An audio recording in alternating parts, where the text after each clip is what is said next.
Hey everybody, Holy Butts here with Team Shake and Bake out of Savannah, Georgia. Today we're going to be doing a little ride along of a recent Nexus Night.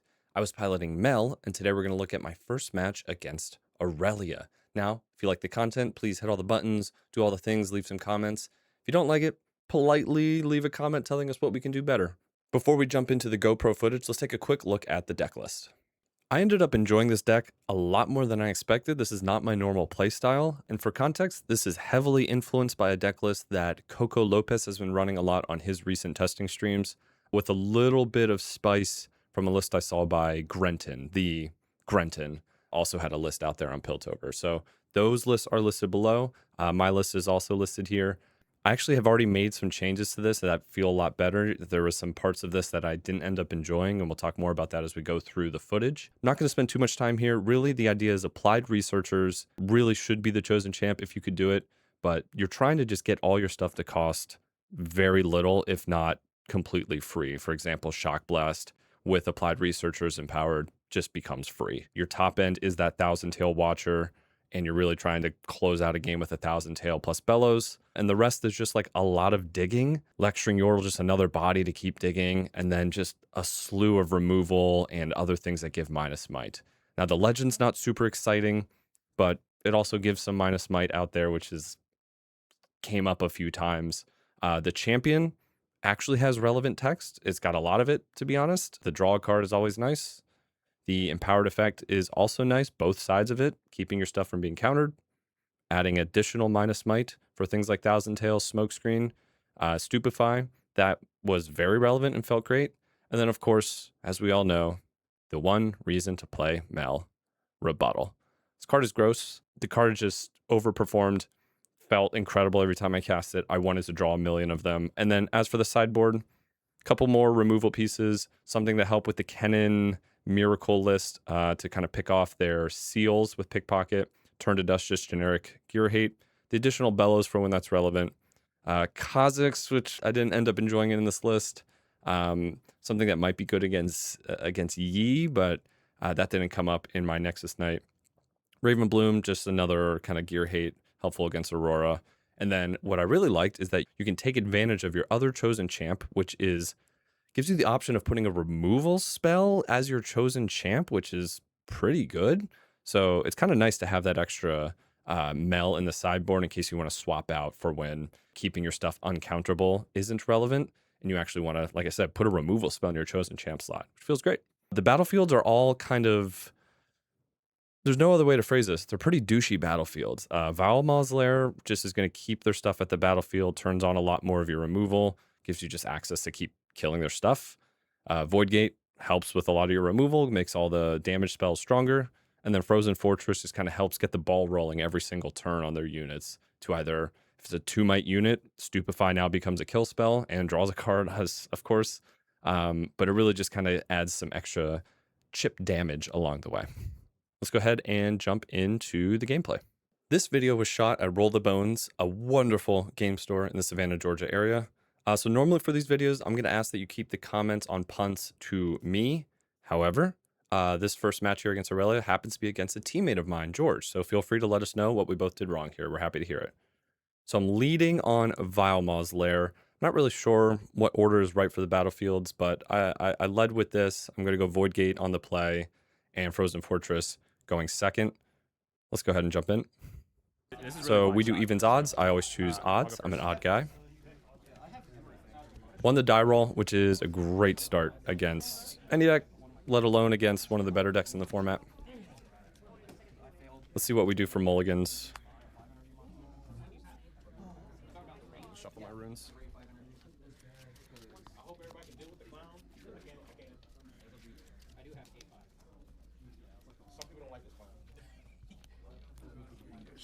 So got my 2-drop.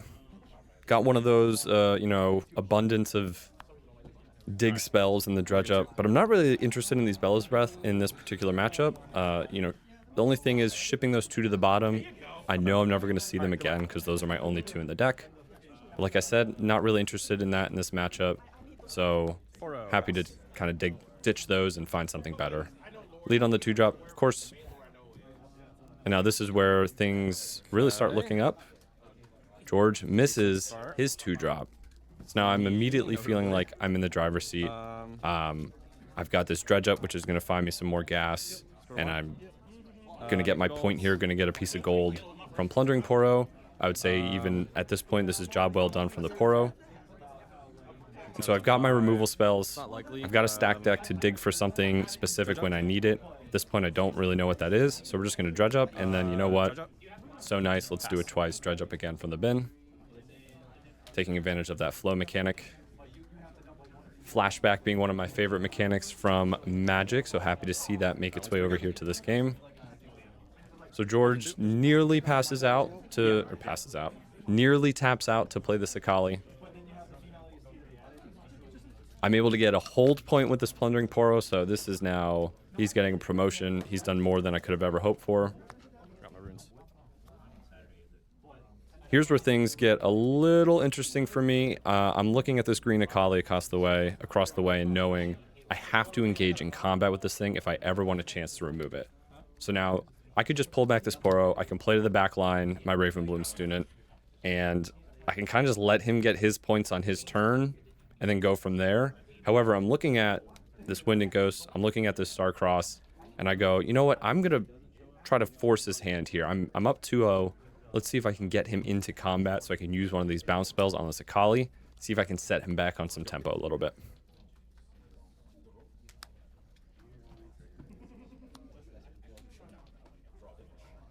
I would say here now, reviewing this, I probably should have just left the Poro out there, played student backline, let that be the bait.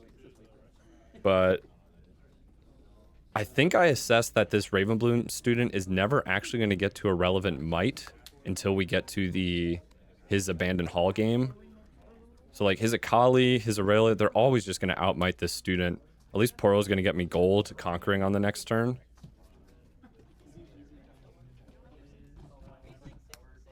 So I fire off the Wind and Ghost as expected when he gets into combat here. Also expecting to see him play the Defy, but I have Defy on steroids, so I fire off my rebuttal. And now this is okay, do you have second Defy? Okay. And the answer to that is no. And he also doesn't have access to his Crumbling Sands yet, which is an additional counterspell that Aurelia will get post-board.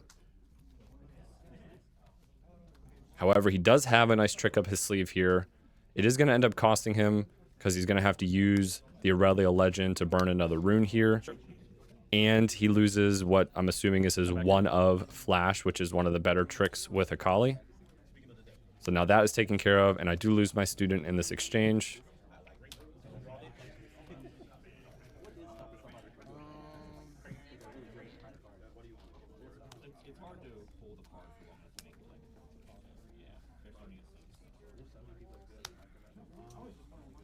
And it ends up not mattering where I left my units because he uses a wildly aggressive charm to clean up my plundering Poro. I think his intent was if he can keep my board clear, he has a chance to kind of catch up from that 2-0 deficit, him missing his 2-drop. But it does seem a little aggro. So now I fire off the stack deck looking for exactly that. Another cheap unit just to get on the board. Because I'm not interested in playing out one of my nicer units here alone. So now I get to play Poro.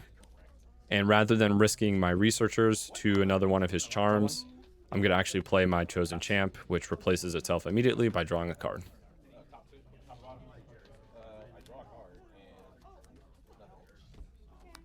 So now I've got 2 bodies on board. He's got his Akali. George is going to take a quick moment to read over one of the newer champions for this season. I'm taking a peek at my handful of removal plus applied researchers, which will make all that removal cheaper, and my Fizz, which is going to allow me to replay them when I need to. Notably, though, Fizz, not great with Akali being the threat I'm trying to remove, because there's no world, unless I'm playing a hidden Temporal Breach, where I'm going to be able to use that Fizz during combat. So Fizz being at spell speed makes it a tough item here, given the action and reaction speed that is going to be necessary to kill this Akali and just in general deal with the Aurelia deck. So Poro gets me a point there. Now is trapped in the Vile Maw's lair, so very much likely to be sent into the abyss. So thank you for your service, Poro. And now the fact that I drew a second applied researchers, I'm a little more willing to throw this out there by saying, I'm going to throw 2. Chances are you can't deal with both. So then I'm going to be able to untap and power 1. And now we're off to the races. You got 1. That's all you need. So even though George has caught up on points, he's caught up a little bit on runes, I have 3 insane cards in my back line that if I'm going to untap with them, I'm going to be able to empower them, and it's just going to be basically GG's from that point. So George chooses to use another charm to take care of the Mel, trying to make sure that his counter spells stay live. That's a big part of his game plan. If I can get Mel empowered, things are going to be pretty locked out for him at that point. But now, we did untap with both researchers.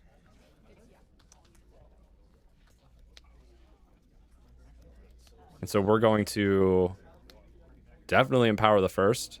And now I'm thinking and kind of going through the cost reduction for now the remaining cards in my hand, trying to consider if I can actually empower the second one and turn these Wind and Ghost and Starcross into 1 energy spells. Also notable, Plundering Poro, 2 points for each of the Plundering Poro that I've played this game. That is better than I could have hoped for out of any 2-drop, let alone that one. So feeling pretty good that that was able to kind of keep me in the point race. Mel is a deck where you're going to feel yourself getting a little bit behind on points in general. So having a Poro be able to stick around, generate some gold, actually score some points, just makes you feel all the more in control of the game. So now again, I have to engage in combat. I do have to risk one of my nicer units here. But I have so many pieces of removal in my hand that I feel comfortable also seeing that he has 0 green runes. So there's no defy. There's no chance he could defy. The best he could possibly have is a hard bargain at this point. So yeah, I step in with the researcher and I fire off Shock Blast with, even just with a single researcher, becomes immediately free. You can stack the reduction of Shock Blast and the researcher in a way that makes it become free. Harkening back to those Called Shot Ezreal Vex days.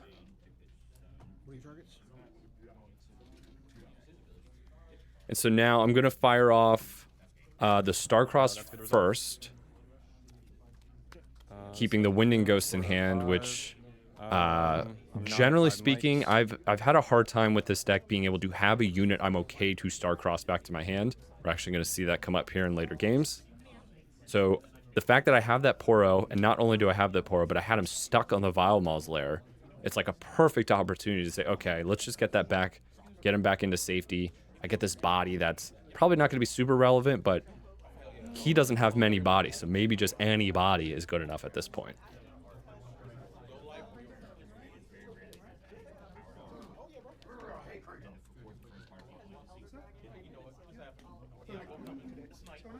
And now I've kind of, I've begun what I really intended to do. If you remember from one of the earlier turns when I threw that student out there to engage in combat, I want to just keep bouncing this Akali back to his hand. I want to just keep setting him back on tempo, on runes, on everything I can.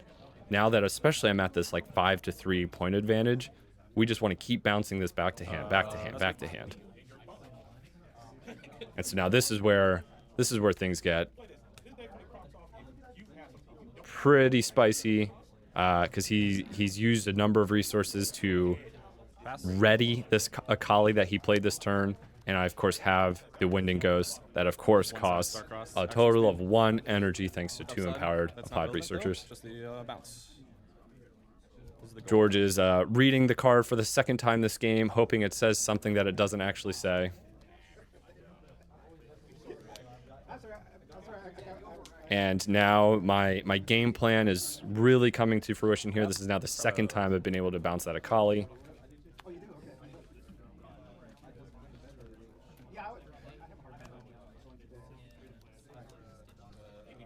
And now we've just drawn something that basically no matter what happens between this turn and next turn, I know I'm going to have the best card in my deck for the follow-up turn. So I go ahead and weirdly get on this 7th point. And I kind of had this line in mind where I can score with the Poro and then just make sure he doesn't have a readied unit on board. So he has to use as many resources as possible next turn in order to overcommit, and just he has to do something next turn, seeing me at 7. Good.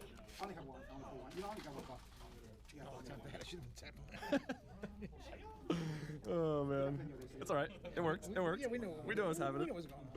And I kind of considered that Starcross relatively free, just because it can immediately bring that Fizz right back to hand. But I did have that Deadly Flourish in hand, which I thought about to just that's a clean kill on that Scuttle Crab in the back. But I did not want to give the info of the Thousand Tail. I really wanted him to push into the into one of the battlefields to know that Thousand Tail was going to be able to clean it up and win for me on the next turn. Something I can do with Fizz for a Kali at least.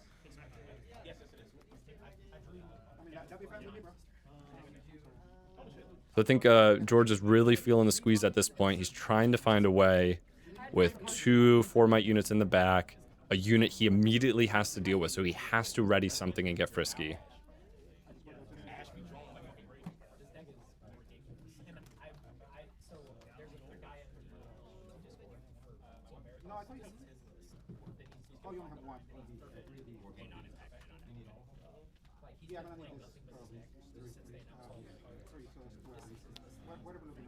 Rightfully in the tank here, he's really trying to find a line, even with just what's kind of face up here, and knowing the Fizz is in my hand as another removal spell, given I have a slew of them in my trash. So he's trying to find the line that gets him out of this. This could have been an opportunity, given that he was a teammate of mine, or he is a teammate of mine, that I could just be like, hey, I have this Thousand Tail, so maybe I should have just blown up the Scuttle, let him see it, and we'd be on to game 2 at this point. So once again, this Akali is getting played. We've seen this Akali get played, the same exact one, a number of times. Goes ahead and burns, as expected, his Aurelia Legend and any sort of target spell, which was that Defiant Dance, which makes me think he doesn't have many more, if any at all. That's the last one you want to just use for the sake of targeting.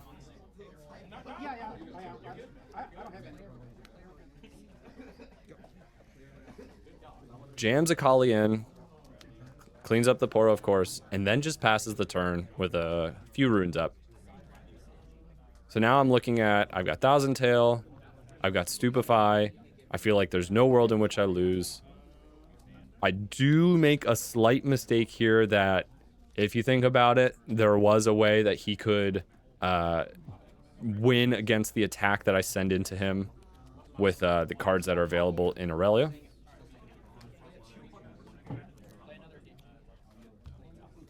So we are going to go ahead and accelerate that Thousand Tail.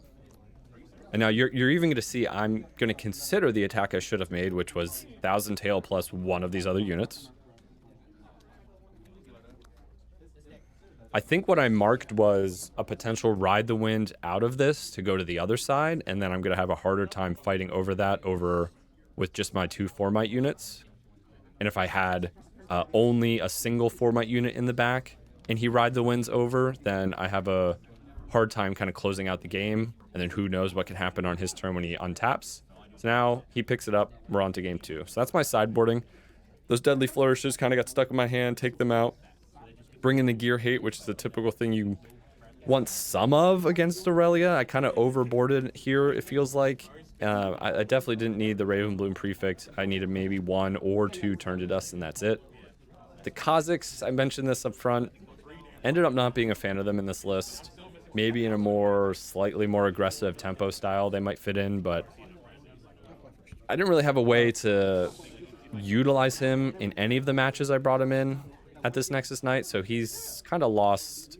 I've already taken him out in my second version of this deck, and definitely should not have brought it in this matchup. not going to get you to a might total that even is remotely close to dancing with something like a Kali or Aurelia.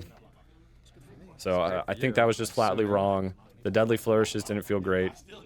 And I actually just kind of trimmed around some of the other pieces. If you notice, I took the Bella's Breath out, took one of the Thousand Tails out, which a lot of this first sideboarding, I don't know what the heck I was doing. I don't think I would make any of those same choices. And I kind of reverse it and go back to a simpler plan, bring back some of those goodies for game 3. Spoiler alert. One time. Didn't get there. But as anyone who has played this game for quite some time, you know that if you go first in a game, probably going to win that game. So winning the die roll at the start of the match is important. But it basically means, hey, he's going first this game too. He's on one of the better decks. Probably going to win this game no matter what I do. Give it the old college try. So I do have my 2-drop, which helps get the ball rolling. But now I've kind of gotten clunked up on multiple Starcross in hand. You could see I'm a little frustrated because, as I mentioned in game 1, I don't have too many units. I'm happy to bounce back to hand. I just don't have many units in general. This is a very low unit deck. So now I'm weighing my options. I'm trying to figure out, okay, you know, the Stellacorn Herder is going to go to work, and I don't really have a good way to deal with that. I don't want to just totally set myself back with no units and play Starcross just to tempo out his Stellacorn when he can probably replay it and ready it and get it cooking anyways.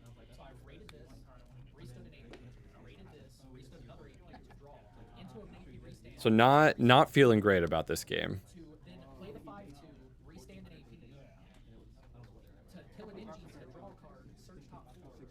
There's maybe a world in which I simply slide in my Ravenbloom student to Abandon Hall and pass the turn with my runes up. Yep. Try to stupefy. All good. And then last resort, fire off that Starcross to save my student and tempo out his Stellacorn. Okay. 1 damage. But generally speaking, if you are going to go... If you're going to try to go spell for spell with Aurelia, you better have more runes and more spells. And so me passing, him being able to untap all his runes, seeing that student there, I don't know if I'm going to ever feel good about what happens at that point. So now Frozen Fortress gets to do the thing I am super happy about, which was put 1 damage on a 2-might unit, and then Stupefy gets to finish it off.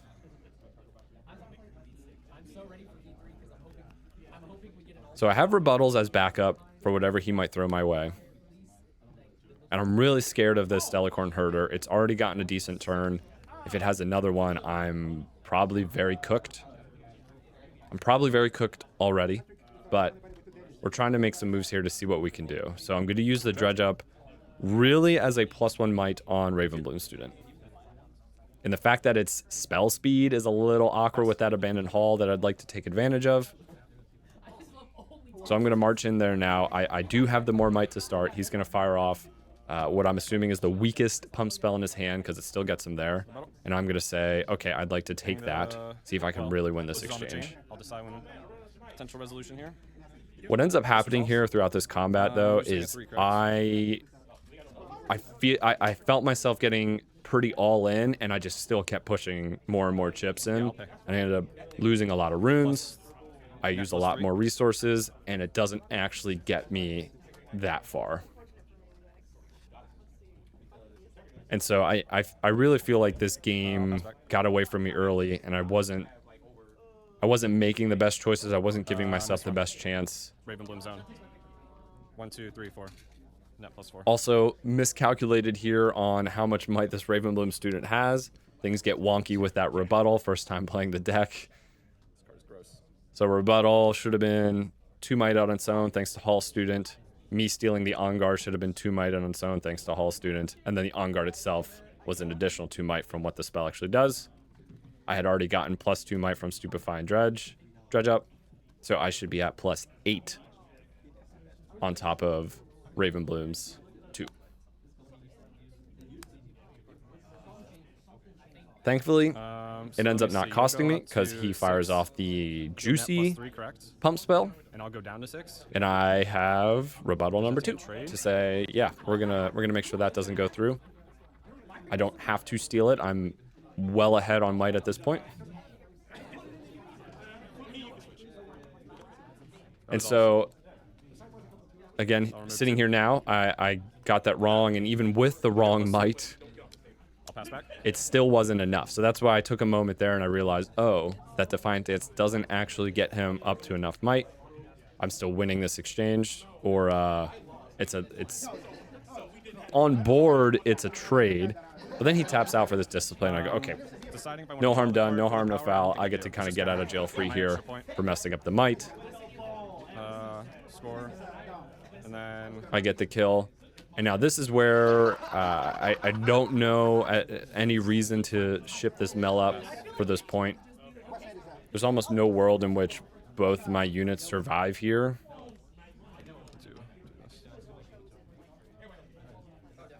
I kind of felt so far behind from the start of this game, from Stellicorn drawing him a bunch of cards, that I felt like I had to really get back into the game. But honestly, maybe killing that Stellicorn was all I needed. I can leave Mel in the back line, and I'm good to go. So now he gets to ship the student, or the Scuttle Crab into my student. Hit it with Discipline, which will be net +3 thanks to the haul. And now my student is dead. And I'm looking at my clunky 3 energy, 1 power removal spells, 2 of which require me to bring one of my own things back to hand. But George simply slams down 4 mana Vex. A little bit of a hate card for my Thousand Tail Watcher.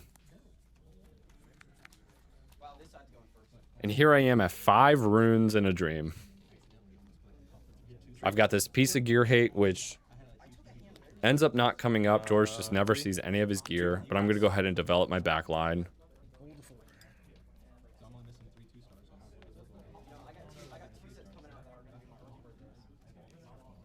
This is an interesting game. I feel like I burned too many runes early, and I never really gave myself a chance later in the game. The Starcross end up feeling pretty dead in my hands because I would have to use them, bounce one of my own things, and try to replay one of my things. And by getting rid of as many runes as I did, I'm not going to have that opportunity to replay my units. Just feeling very strapped on resources.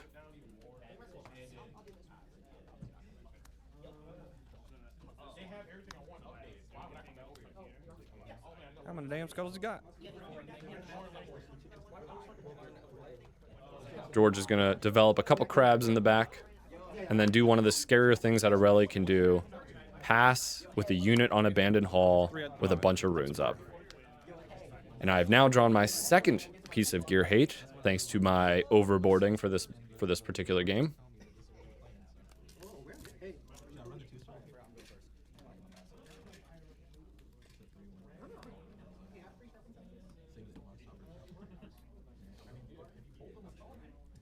Go into the tank here for a moment, seeing if there's any way I feel comfortable about getting out of this. Power Mel.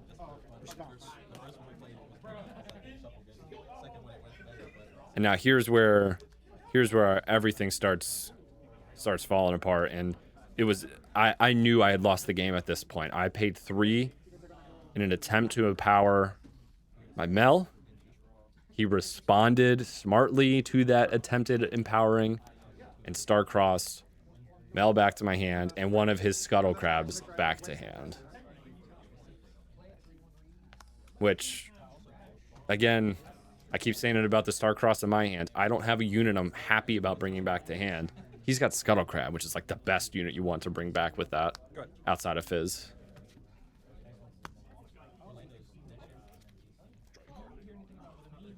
So I go ahead and just replay that Mel, but I'm so far behind. I have to pay the rune to play that Mel. He's kind of giving me a taste of my own medicine from last game where I just kept taking his Akali back to hand, make him replay it. Now I'm being forced to do that with my 4 energy, 1 power unit and Mel.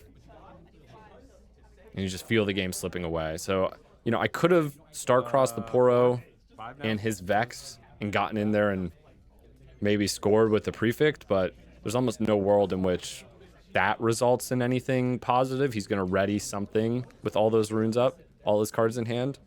He's going to get that Vex right back onto the battlefield and kill one of my units. And then I'm going to be even more dead than I already am. What's your 3 tap for? And now we're just super dead.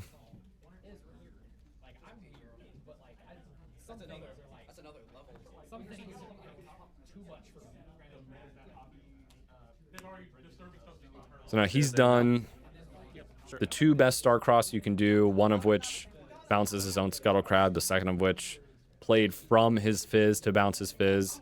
So now I know he has that Fizz in hand. I go to see, okay, what's the next thing he's going to Fizz? Really just a cursory glance there. I know I'm very much dead at this point. And time does end up becoming a factor here. You can actually see the little timer on my little puck there, my life puck. And so we are at about 24 minutes for the entire match. And knowing that I am playing a control deck, I probably should have just scooped it up here and said, let's get to game 3. Pass. Yep. Pass trades. He's a 1 because he got 1 damage on. 1 damage. He still does 2. He still had 2 might. So George gives me a little bit of light here. He ships in this 2 might Scuttle Crab thanks to Discipline into my Plundering Poro, expecting that to be a clean kill, forgetting that Frozen Fortress just does damage. So now he's forced to use his best card to win that exchange that he had committed to. Like I said, a little bit of light. I'm very dead.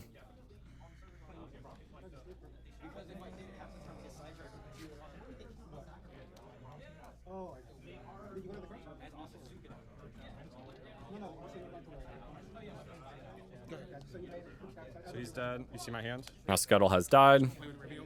Thanks to the Frozen Fortress. Maybe I can. It's just a lot of cards. He gets to see my hand. He goes, oh, you got nothing of relevance. I draw into a 4 damage removal spell that is battlefield specific.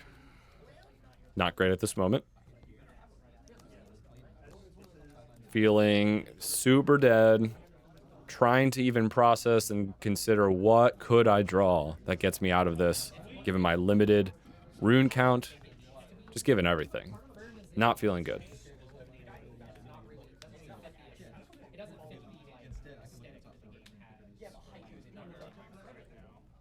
I shipped the Prefect in simply because I had to get a body somewhere or else he's just going to win the game next turn.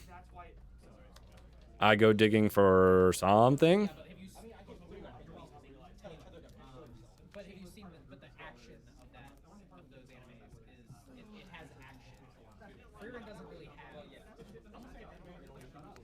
And now my only hope is that Smokescreen and Shock Blast that he doesn't know about is going to allow me to fight over this Vex. And maybe get another turn. I don't even know if that leads to victory, but that's the game plan. I'm not giving up. This is now worst case scenario to see him march in there because it assumes he's got some way to now try to win the game by go for the second score. Yep. And he does. He's got Ride the Wind. I've got no rebuttal. He gets the +1 from the Hall. I'm now forced to fire off the smoke screen into Deflect.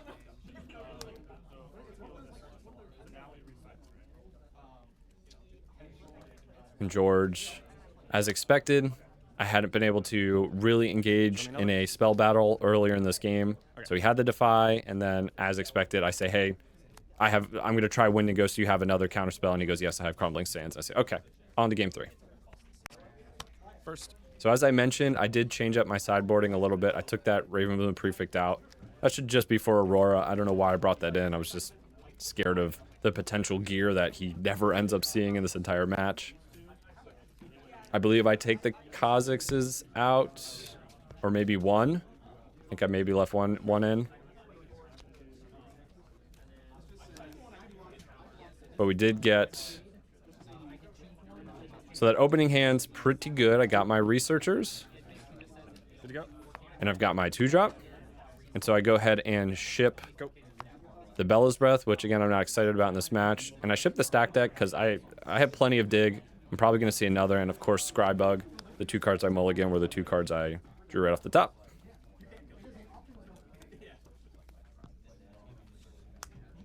But we're feeling pretty good. I get to get in on the Targon's Peak first. I get to play my Apply Researchers and hold up interaction, or at least the illusion of interaction, so he doesn't try to do something with my researchers in the back line. And so now, even if this Poro dies, I'm good with it. He's done his job. He scored me that first point. He made me a piece of gold. Thank you for your service.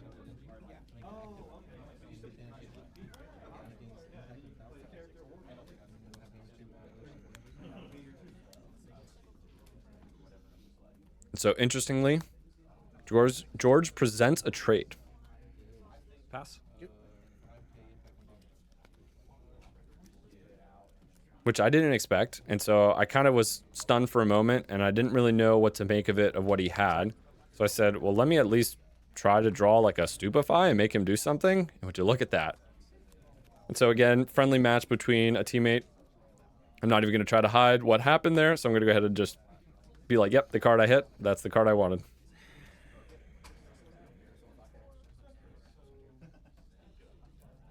And so now I think he's weighing what he wants to do, if he wants to let this go, if he's okay with it. He decides he's not okay with it. And so now he's going to use a pretty valuable resource, that Crumbling Sands. So I'm happy to have exchanged my stack deck and my Stupefy for what just happened there. Stupefy drew me a card. He had to recycle a rune for the sands. I've got researchers. I've got second researchers in hand. I'm running a little low on cards. But we're going to start with one of the better things is let's go ahead and empower those applied researchers. Let's go ahead and score on the Targon's Peak. Ready to, and say, let's go. Come and dance. I've got a free Shock Blast in hand, and I've got Wind and Ghost as backup. Move trigger's good. And if somehow he's showing me enough might where Bellows is relevant, I'll fire that off too. But I'm going to take my first chance to fire off what is now 5 might, thanks to the Void Gate, for free. So now he's gotten his one move. I'm not going to wait for him to come into Researchers because he's going to get multiple moves using Tide Turner, Ride the Wind, Flash, whatever. So I'm going to do this right now. First opportunity I can. Here's 5 damage. You now have to use 2 pump spells if you want to protect this Delacorn Herder.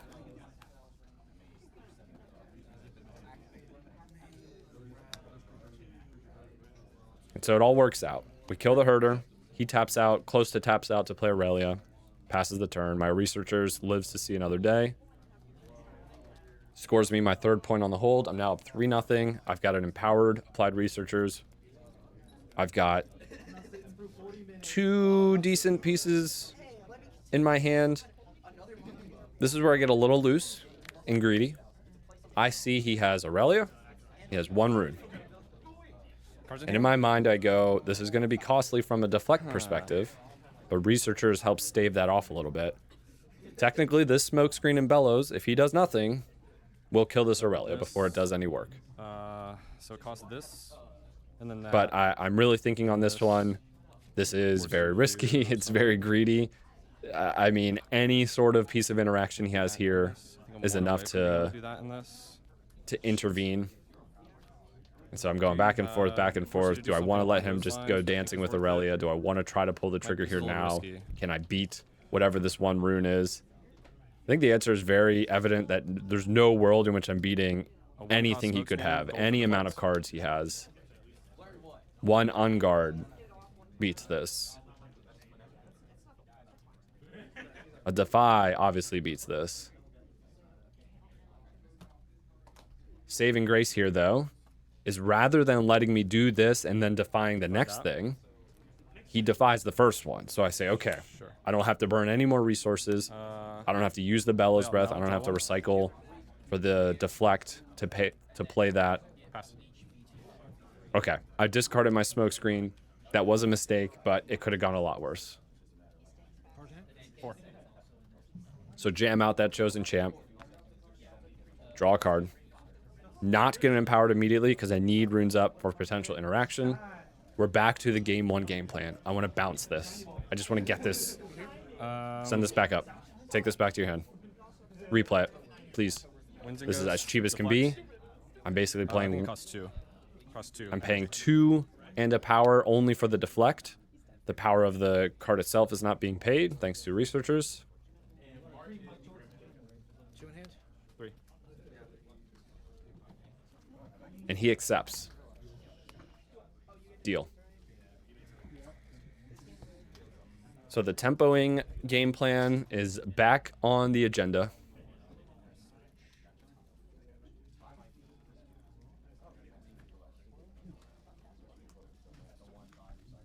Just gathering some info. My trash, his trash.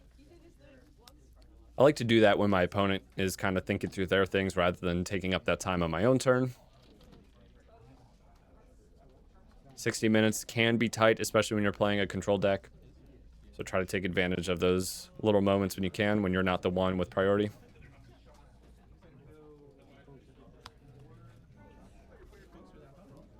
So he plays Stellacorn, arguably scarier. We've kind of exchanged a decent bit of resources at this point, so that's going to help him recoup those assets. But now we're going to say, I'm trying to lock you out of the game. Let's go ahead and empower Mel. So now I have full safety for anything I want to do. I can no longer get countered. It would be nice if I had rebuttal, but you know what? You know what's better than rebuttal? Just saying your counter spells don't work. So now I know that Wind and Ghost is going to resolve unless he somehow deals with this Mel first. But generally speaking, Aurelia, the way they're going to deal with it is engage in combat and try to beat it with a high might total on one of their units, which I can deal with thanks to that Wind and Ghost. So now similar mindset here to an earlier turn. He's going to get his first move here with Stellacorn, go to the Void Gate. I'm not going to wait for any sort of shenanigans. We're going to do this right now. It's at 3 might. So this even could be the additional text on Wind and Ghost, which might actually banish this thing. So he lets it resolve, goes, oh, that gets bounced to hand. I go, hit 3 might. That guy's gone. Get that out of here. And it is gone. Because he doesn't have any counter magic, and I don't know if he has pump spells or he just didn't want to invest those pump spells to save it. Notably, though, I'm down to 2 cards in hand, and neither are good. Zabella's Breath and a Turn to Dust, which are basically dead cards. Yep. I am at 4-0, so I'm going to have some time to recoup. 5-0. I'm going to be able to empower my second Applied Researchers. I'm hoping to see, like, a Dredge Up here. Stupefy is not bad. Oh, it is Dredge Up. Called it. So now you get to draw 2 for 2 energy total after after playing it for flow, and I go back to back into the rebuttals, and now I just kind of go, okay, I think this game's firmly in hand. We're going to empower everything.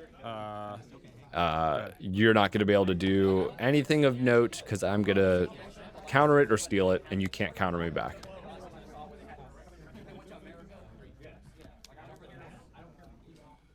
We are about to get into one of my favorite moments of the night. Also one of my loosest moments. This is an incredibly greedy play, but something I like to do at Nexus Nights is when presented with an interesting line, even if that line may not be correct, full send and see what happens. This is not something I'd probably ever do at a skirmish or anything higher. But at Nexus Night, I'm happy to say, what happens if I steal this? If I use this rebuttal to steal this charm,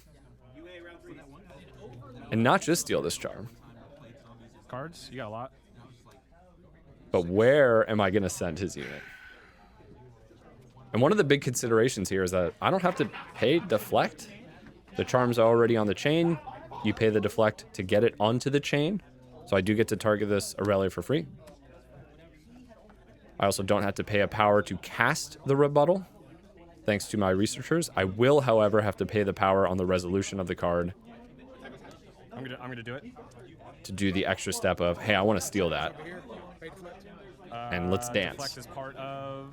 And the reasoning I'm doing this is, with the second rebuttal in hand, I'm having this greedy idea that my Bella's Breath repeated will do 4 damage thanks to the Void Gate. That plus the 4 might on my researchers And whatever pump spell he uses here to try to save his Aurelia, I'm going to steal it with my second rebuttal. I feel like I actually have a chance here to just win the game. So I go ahead and I'm taking this chance. That's my understanding. I do one each, purple and blue. To put 2 damage on it?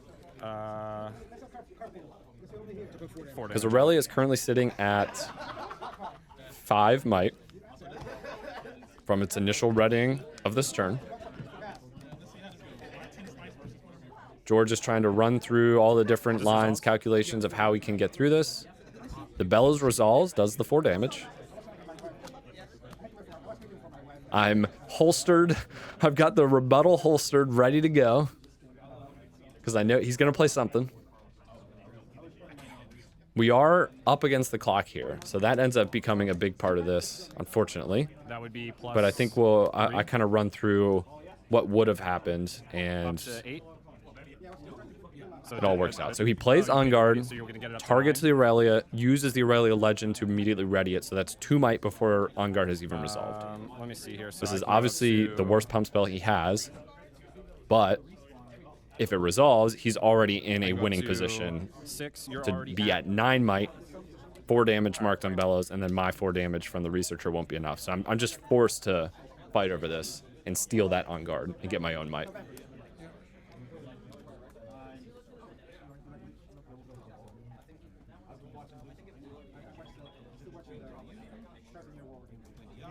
Really, all this is trying to do is use as many of his resources as possible so that my backline 2 different 4 might units have a chance to win on my following turn.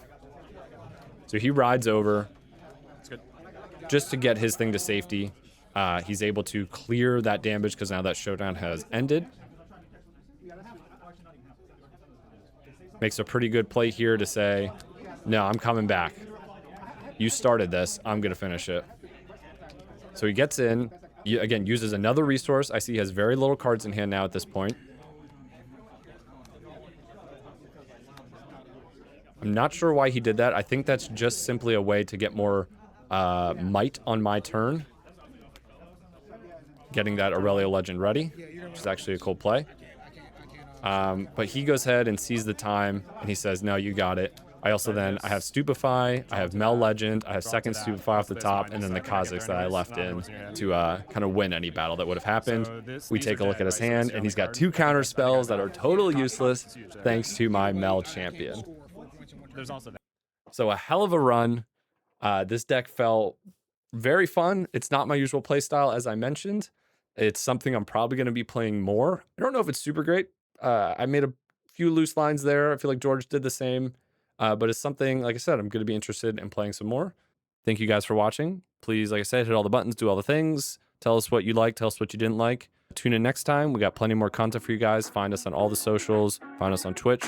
We stream every Sunday, Wednesday, and Friday, if not more. Hope to see you soon.